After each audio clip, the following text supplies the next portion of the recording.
성경 창세기 32장입니다. 창세기 32장 22절부터 32절까지의 말씀을 우리 함께 찾아서 읽도록 하겠습니다.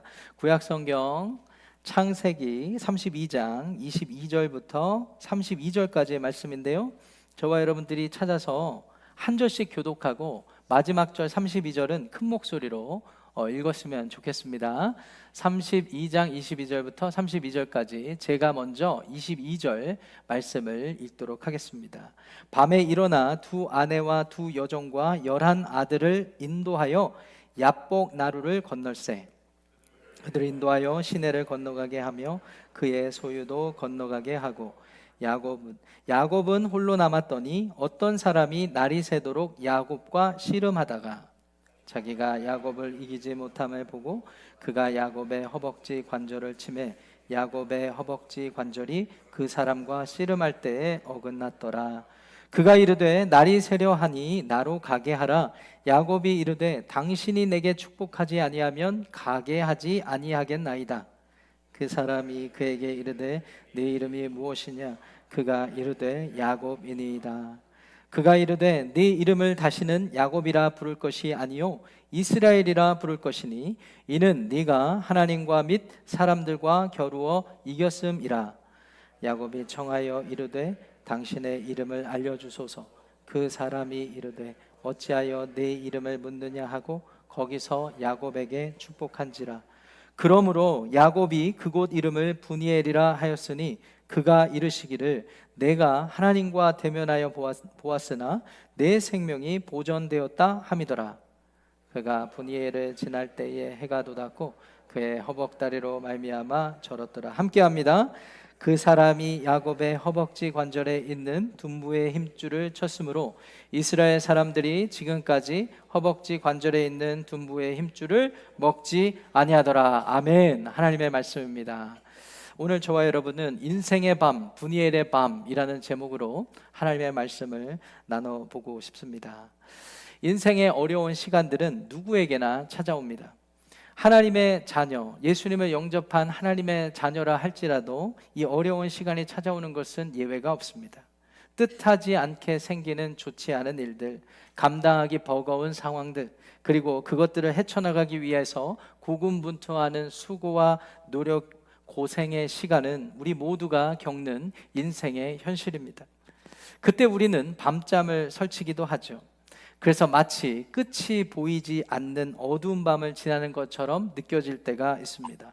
그렇습니다. 누구에게나 인생의 밤과 같이 어려운 시간은 찾아오기 마련입니다. 여러분은 인생의 밤과 같은 어려운 시간을 만날 때 어떻게 하시나요?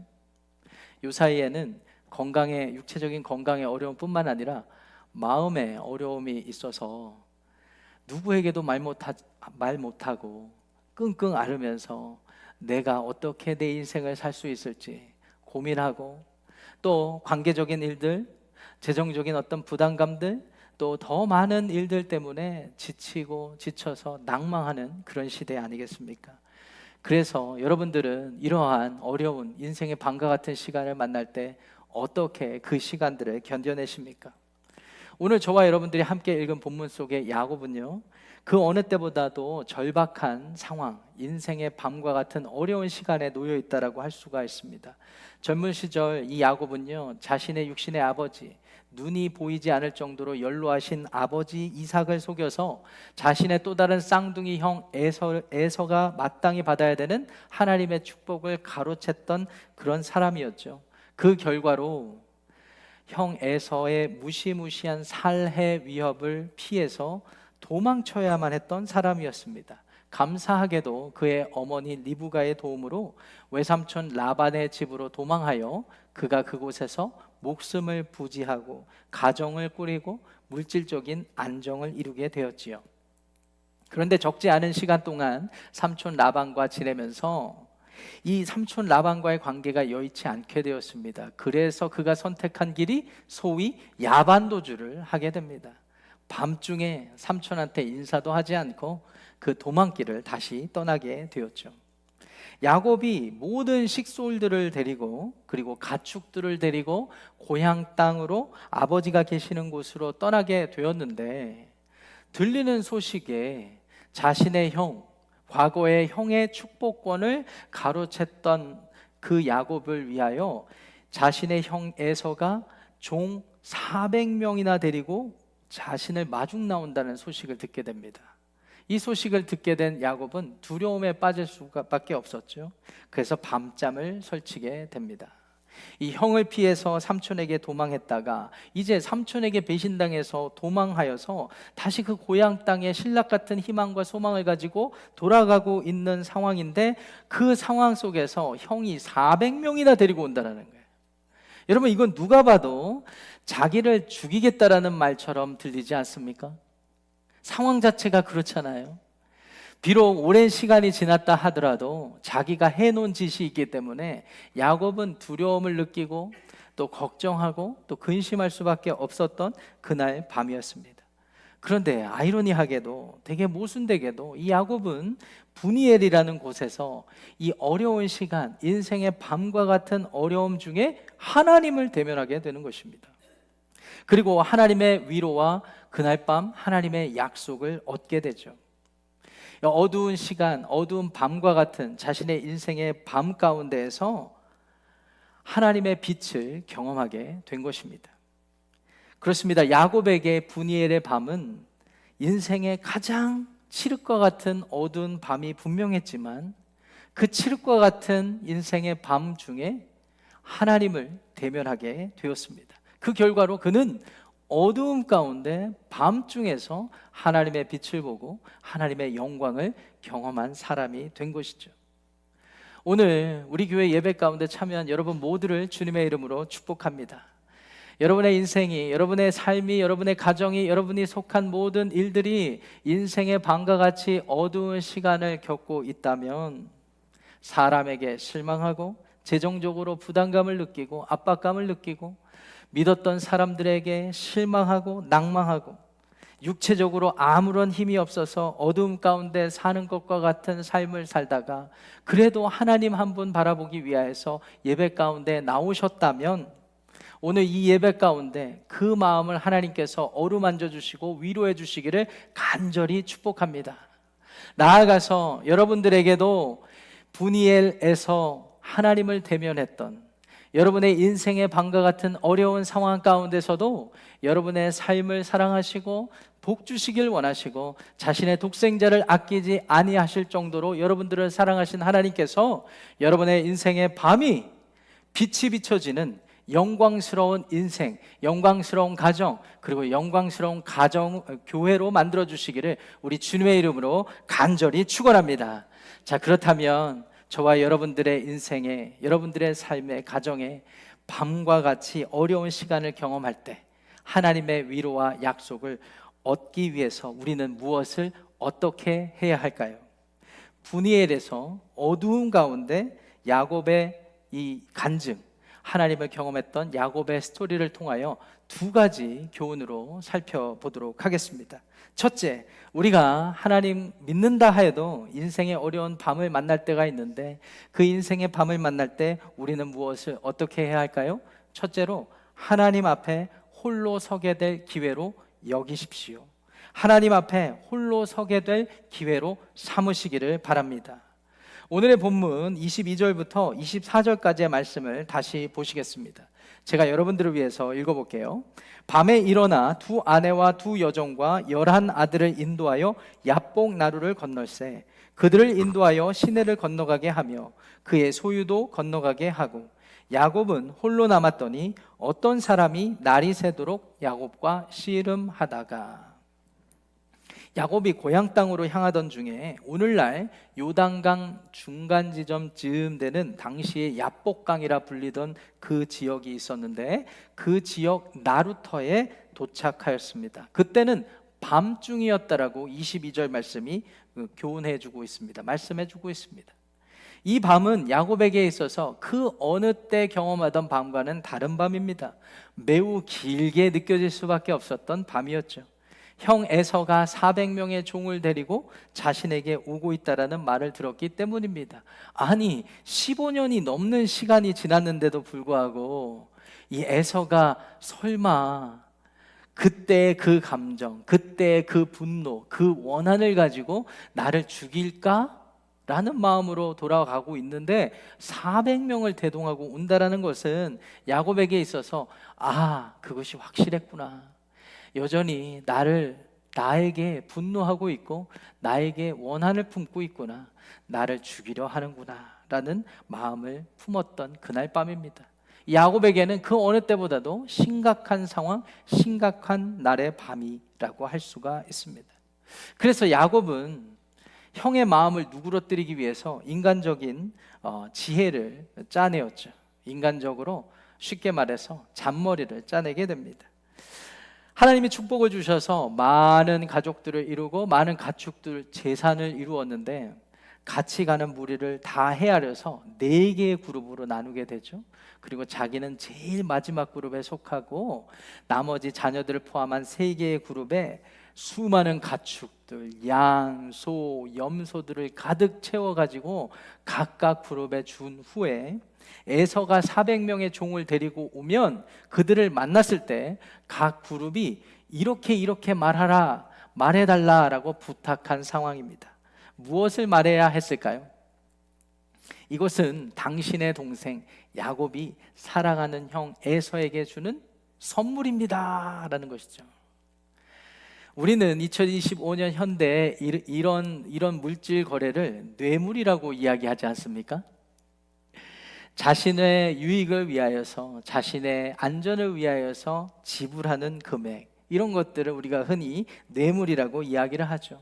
그렇습니다. 야곱은요, 형 에서에게 했던 짓이 있었기 때문에 그 형님의 마음을 달래기 위해서 가진 수단을 다 동원했던 것입니다. 자, 이제 그런 식으로 3 그룹을 나눠서 먼저 보낸 후에 이제 야곱은 자신의 인생에서 가장 길고 어두운 밤을 맞이하게 되죠. 자신이 할 수 있는 최선의 일을 다한 후에 홀로 남겨진 밤이라고 할 수 있습니다. 이 밤은 결코 누가 함께 해줄 수 있는 밤이 아닙니다. 옛날에 아버지한테 사기치고 형님한테 잘못하고 도망할 때는요, 어머니가 옆에 있었거든요. 어머니 리브가가 그 계획도 짜주고 또 외삼촌 집도 알려주고 보냈던 사람이에요. 그러니까 그때는 어머니라도 있었는데 이제는 아무도 없어요. 이제는 홀로 남겨진 상황입니다. 여러분은 이런 상황, 홀로 남겨진 상황 가운데 무엇을 느끼시나요? 어떤 감정을 느끼십니까? 배우자를 의지하여서 배우자 한 사람만 바라보고 결혼 생활을 오랫동안 해왔는데 세상에 믿을 놈 하나 없네 라는 마음으로 실망하고 낭망하는 경우도 있겠죠. 그러면 믿었던 남편이 아니라, 믿었던 아내가 아니라 홀로 남겨지는 상황이 되지 않습니까? 열심히 성공하겠다고 사업을 벌이고 또 재물도 이루고 성공도 이루었다라고 생각했는데, 아니 내가 의도하지 않게 실수한 일 때문에 억울한 누명도 겪게 되는 때가 있고, 그리고 열심히 일해서 내가 이룬 것들을 베네핏을 누려보려고 하는데 그때 또 건강에 어려움이 와서 홀로 남겨진 것과 같은 외로움, 고독한 시간들을 경험하지 않습니까? 이민 생활하면서 자녀들을 열심히 돌보고 자녀들의 성공을 위해서 열심히 헌신하고 누가 알아주지 않아도 자녀들이 잘 되기만을 바라서 열심히 했는데 어느 날 돌아보니까 내 인생은 훌렁 지나가 버리고 자녀들은 내가 기대했던 것만큼 아버지 어머니의 수고와 노력을, 헌신을 인정해주지 않는 것 같아서 서운함을 느낄 때 여러분은 혹 외롭고 고독하다고 느껴지지 않으십니까? 그 어느 때보다도 길고 긴 인생의 밤을 경험하고 있다고 느끼지 않으십니까? 아마 야곱은 그런 모든 감정을 이 밤에 느꼈을지 몰라요. 그런데 야곱은요, 이런 상황 속에서 어떤 사람과 씨름을 하고 있었다라고 성경이 기록하고 있습니다. 어떤 식의 몸부림이었는지는 모르겠는데, 그리고 그 사람, 그 어떤 사람이 누구였는지 정확히는 모르겠는데 야곱은 매우 수고하면서 씨름하고 있었어요. 대충 우리가 문맥상 그 사람이 어떤 사람인지 알게 되죠. 26절의 말씀을 보시면 그 사람에게 야곱이 했던 말이 있습니다. 하나님께서 나를 축복해 주지 않으면 가지 못한다라고 윽박지르는 모습을 볼 때 그 어떤 사람은 아마도 하나님의 일을 하는 하나님의 천사, 하나님이 야곱을 지키시고 인도하실 때 하나님의 일을 대리하는 하나님의 사자가 아니었을까 상상해 보게 됩니다. 어찌되었든 야곱은 길고 긴 어두운 인생의 밤 가운데 하나님과 대면하고 있는 거예요. 하나님과 씨름하고 있는 것입니다. 여러분, 지난주 설교 기억하세요? 지난주 설교를 통해 우리는 하나님을 믿는다는 것은 그냥 철학적으로, 지성적으로, 이성적으로 이해하는 것이 아니라고 말씀을 드렸습니다. 실제적이고 지속적인 인격적 관계를 맺는 것이라고 분명히 말씀을 드렸습니다. 여러분 기억나십니까? 여러분, 관계를 맺었다라는 것은요, 인간적인, 인격적인 경험을 맺는다라는 것을 의미합니다. 하나님을 믿는다라고 말하는 것은요, 하나님을 경험했다라고 말하게 하는 것이고요, 또는 하나님을 날마다 경험하고 있다라고 말하는 것과 같습니다. 자, 그렇다면 중요한 질문입니다. 우리는 언제 하나님을 경험하게 될까요? 우리는 어떻게 하나님을 경험하게 될까요? 적어도 오늘 본문의 상황 속에서 보면 야곱의 상황을 보니까 인생의 가장 길고 긴 힘들고 어두운 시간을 만날 때, 다시 말해 인생의 밤과 같은 어려운 상황 속에서 우리는 하나님을 경험할 수 있습니다. 지금 자신을 죽이기 위해서 400명의 종을 데리고 오는 것과 같은 소식을 들은 이 야곱의 상황을 한번 생각해 보세요. 아무것도 생각이 나지 않습니다. 아무것도 생각이 나지 않습니다. 누가 보더라도 이러지도 저러지도 못하는 상황이라고 할 수가 있겠죠. 그가 할 수 있는 일이라고는 고작 인간적인 방법을 짜내서 뇌물을 바치는 것, 이것도 엄청난 손해예요. 자신이 외삼촌 라반과 싸워가면서 많은 가축과 재물을 축적을 했는데 이것도 홀라당 하루아침에 한밤에 그냥 날리게 생긴 그런 상황 아니겠어요? 누가 보더라도 긴 밤이라고 할 수 있는데 이때 야곱은 하나님을 만나고 있습니다. 하나님을 만나고 있어요. 자신이 아무것도 아니라고, 자신의 존재가 아무것도 아닌 것처럼 느껴질 때 우리는 홀로 서서 하나님을 만나게 되기도 합니다. 24절 말씀 보니까 하나님의 천사가 날이 새도록 함께 있었다라고 되어 있습니다. 그렇습니다. 야곱에게 있어서 이 분이엘에서의 밤은 가장 고통스러운 어두운 밤이 분명했지만 오히려 이 기간, 이 시간, 그 자리에서 야곱은 하나님 앞에 그 어느 때보다 홀로 서게 되었던 그날 밤, 그 시간이었습니다. C.S. 루이스라는 사람이 있죠. 이 사람은 유명한 기독교 변증가, 또 기독교 극작가로 알려져 있습니다. 이 사람이 고통의 문제라는 책에서 하나님께서 인간을 창조하셨을 때 자유를 분명히 주셨지만 그 자유를 인간 스스로 제멋대로 사용할 것을 이미 알고 계셨기에 하나님은 특별한 방법을 예비하고 준비해 두셨다라고 그렇게 말하고 있습니다. 그리고 자신의 자유를 사용하여서 하나님을 대적하고 죄를 짓는 죄인들의 삶을 바로잡기 위해서 하나님이 사용하시는 수단 중에 하나가 고통의 문제라고 그렇게 일러주고 있습니다. 그런 의미에서 C.S. 루이스는 인간에게 찾아온 인생의 밤과 같은 어려운 고통의 시간들을 하나님이 자신을 나타내시는 하나님의 메가폰이다라는 말을 했더랬습니다. 하나님의 메가폰입니다. 인생의 어두운 밤을 통과하시는 분들이 계시다면 하나님 앞에 홀로 서게 되는 그런 기회로 한번 여겨보시면 어떠시겠습니까? 우리가 믿는 하나님은요, 영으로 존재하시지만 살아계시는 분이시기에 그 인격이신 하나님께서 여러분들의 어려운 시간 가운데 함께 해주실 것입니다. 우리에게 필요한 것은 절박하고 길고 긴 어두운 터널과 같은 인생의 밤이라 할지라도 믿음을 갖는 것입니다. 소망을 품는 것입니다. 우리의 믿음과 소망의 근거는 무엇일까요?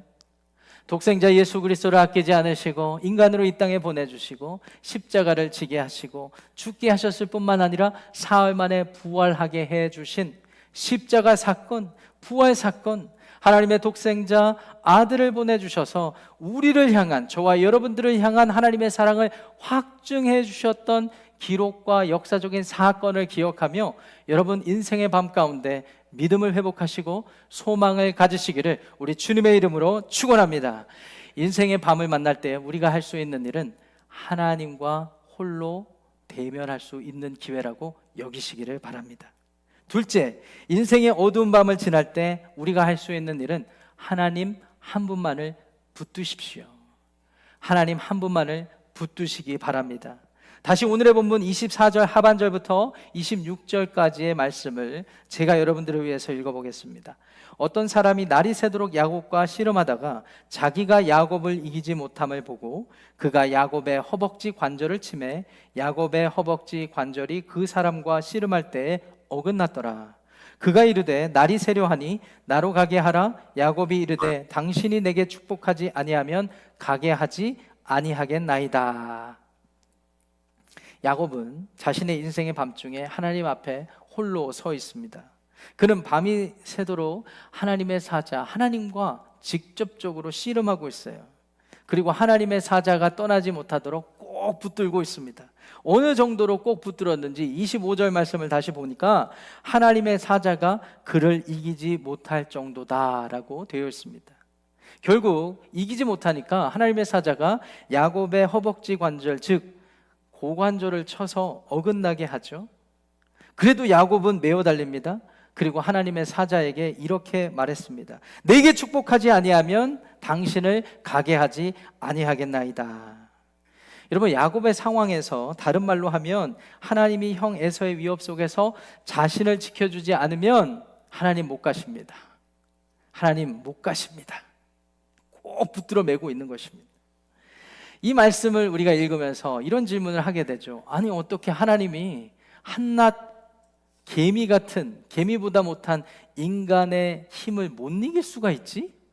아니, 얼마나 야곱이 힘이 셌으면 하나님의 사자가 고관절을 쳐서 그를 불구로 만들 정도였지? 야곱의 힘이 그렇게 셌나? 이런 질문을 할 수가 있죠. 하나님이 정말 그렇게 연약하신 분이실까요? 아니죠. 사실 야곱이 하나님께 이렇게 매달릴 때 하나님이 그냥 그를 못 이기는 척 그와 함께 머물렀던 배경을 알 필요가 있습니다. 여러분, 야곱이 얼마나 교활한 사람입니까? 형에게도 사기치고 아버지에게도 사기치고 또 외삼촌도 할 말이 많아요. 외삼촌도 우리 이민 생활하면서 간간히 그런 일들 많이 듣게 되는데 가족들을 제일 조심해야 된다고, 동업을 하다 보니까 오해가 생겨가지고 가족에게 지금 사기당한 사람은 라반도 할 말이 많은 사람입니다. 그러니까 한 사람의 인생으로 보면 교활하기 짝이 없는 야곱이에요. 근데 그 야곱이 지금 고향 땅으로 가면 형 에서가 아직도 살아있는데 나를 죽일 수도 있는데 그 길을 떠날 사람이었습니까? 교활한 야곱은 그런 결정을 할 사람이 아니에요. 그렇다면 질문입니다. 그러면 왜 야곱이 그의 발걸음을 돌려서 고향 땅으로 향하게 되었을까요? 여러분, 야곱이 고향 땅으로 돌이키게 된 결정적인 계기는 창세기 31장 3절에 나와 있습니다. 31장 3절에 보니까 하나님께서 야곱에게 이제 네 아버지 고향 땅으로 돌아가라 라고 말씀을 해주셨어요. 이것이 결정적인 계기입니다. 야곱은 교활한 사람이었기 때문에 모든 일을 알아요. 그럼에도 불구하고 그의 발걸음을 돌렸던 결정적인 이유는 하나님이 이제 돌아가라 라고 말씀하셨기 때문입니다. 자신의 떳떳하지 못한 과거만 생각하면 절대 스스로 옮길 수 없는 발걸음이었지만 하나님께서 명령하셨기 때문에 옮겼는데 이제 들리는 소식은 400명을 데리고 형이 온다라는 거예요. 한편으로는 억울하고 한편으로는 당황스럽고 한편으로는 낭망하고 절망할 수밖에 없었던 야곱이 하나님 앞에 할 수 있었던 것은 하나님을 붙들고 매달리는 것입니다. 하나님이 가라고 하셨잖아요. 하나님이 고향 땅으로 내 발걸음을 옮기셨잖아요. 그런데 이제 400명을 데리고 오는 형의 상황이 웬 말입니까? 나보고 어떡하라는 것입니까? 하나님 책임지세요. 하나님이 가라고 했는데 나의 앞길을 책임져 주세요. 여러분, 우리가 인생의 밤을 만날 때 하나님께 매어 달리고 붙잡는다는 것은 무조건적으로 하나님이 내게 해주었으면 하는 일들을 간절히 소원하고 그 일들을 이루어 달라고 매달린다라는 의미가 아닙니다. 하나님이 이미 우리에게 해주셨던 약속, 그 약속의 말씀을 붙잡고 하나님께 매달리는 거예요. 하나님, 나를 사랑하시잖아요. 하나님, 내 자녀들 사랑하시잖아요. 내 가정 돌보시고 형통케 하시잖아요. 당신의 아들 독생자 예수님을 보내줄 정도로 나를 사랑해 주신다고 하셨잖아요. 내가 그걸 믿고 여기까지 살아왔는데 왜 오늘과 같은 길고 긴 어두운 밤을 허락하십니까? 왜 인생의 밤과 같은 어려운 일들을 만나게 하십니까? 하나님, 저는 잘 모르겠습니다. 하나님이 책임져 주세요. 야곱이 할 수 있었던 일은 하나님의 약속의 말씀만 꼭 붙잡고 하나님만 꼭 붙들고 있었던 것입니다. 그래서 아마 하나님은 그가 자신의 입으로 해주셨던 약속 때문에 마음이 약해지고 약해져서 씨름하게 되었던 것입니다. 그리고 그 결과 하나님은 져주시기로 하시죠. 28절 말씀 보시면은요, 하나님께서 이 말씀을 하시는데, 이 말씀 중요하니까 다 같이 한 목소리로 읽겠습니다. 시작. 그가 이르되 네 이름을 다시는 야곱이라 부를 것이 아니요 이스라엘이라 부를 것이니 이는 네가 하나님과 및 사람들과 겨루어 이겼음이니라. 하나님 한 분만 붙드니까, 매달리니까 하나님을 이기게 된 것입니다. 여러분, 오해하지 마세요. 우리가 하나님을 무조건 다 이긴다라는 말씀이 아닙니다. 이 말씀은 하나님의 약속을 붙들고 끝까지 매달리니까 그 약속이 야곱에게 확인되고 그 약속이 야곱의 삶 가운데 성취되더라라는 말씀에서 하나님은 이겼다라고 말씀하시는 것입니다. 하나님이 가라고 했으니까 나는 가는 것이고, 어려운 일을 만나면 하나님께 모든 걸 맡겨드리고, 내 생각과 계획대로 되지 않을 때 하나님 한 분만 붙들고 매달리는 삶, 이것이야말로 하나님을 대면하여서 하나님과 동행하는 삶. 우리는 이런 삶을 하나님을 믿는 삶, 하나님을 신뢰하는 삶이라고 평가하게 됩니다. 사랑하고 존경하는 산호세 한인침례교회 성도 여러분, 오늘 예배 가운데 함께 하신 여러분, 여러분들이 어떠한 인생의 어려운 시간을 경험하시는지 저는 잘 모릅니다. 지난 7주 동안 예수님이 누구신지에 대해서 우리가 IM 시리즈를 통해서 살펴보았습니다. 예수님은 저와 여러분의 삶의 구원주가 되어주십니다. 십자가를 지시고 부활하신 그 예수님이 여러분들의 삶을 역전시켜줄 능력을 가지고 계십니다. 여러분, 믿으시기 바랍니다. 믿으신다면 어떠한 어려운 상황을 만나든지 하나님을 대면하는, 홀로 서서 하나님을 경험하는 시간으로 삼으시기를 주님의 이름으로 축원합니다. 나아가서 하나님을 대면할 뿐만 아니라 하나님께 꼭 붙들고 매달리실 때, 하나님, 예수님 때문에 내가 여기 있습니다. 예수님 믿고 내가 기도합니다. 여러분, 우리가 기도할 때 왜 예수님의 이름으로 합니까? 하나님이 우리를 보면 아무것도 아닌데 예수님을 믿는 믿음 때문에 하나님이 예수님을 보고 우리를 책임져 주시기 때문입니다. 여러분, 예수님을 믿는 믿음을 가지시기를 축원합니다. 그리고 어려운 상황 속에서 예수님을 믿는 믿음으로 기도하고 매달리고 하나님과 씨름하며 여러분의 삶이 이전과는 다른 새로운 삶으로 업그레이드 되시기를 우리 주님의 이름으로 간절히 축원합니다. 여러분의 인생의 어두운 밤이 분이엘에서 하나님을 대면하며 역전되는 인생을 살았던 야곱의 삶과 같이 되기를 우리 주님의 이름으로 거듭 축원합니다. 우리 그러한 마음을 가지고 이 시간 하나님 앞에 찬송하는 시간 갖기를 원합니다.